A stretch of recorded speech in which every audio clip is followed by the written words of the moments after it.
Yung imposible gagawin nating posible. Oo, ang hirap ng buhay pero ang sarap mabuhay. Di ako papayag na babagsak lang ako sa hukay. Matagal na panahon ko na rin pinutol ang aking sungay. Lahat tayo may dahilan, binagsak tayo dito sa lupa nang walang alam. Habang tumatanda tayo mas madami pa tayong natututunan. Kaya maraming salamat sa iyo karanasan.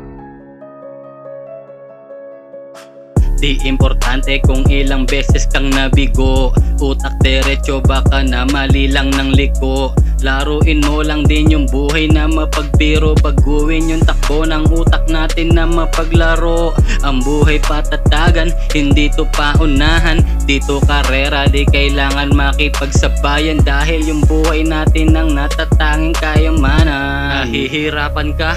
Merong dahilan. Napapagod ka? Merong dahilan. Problemado ka?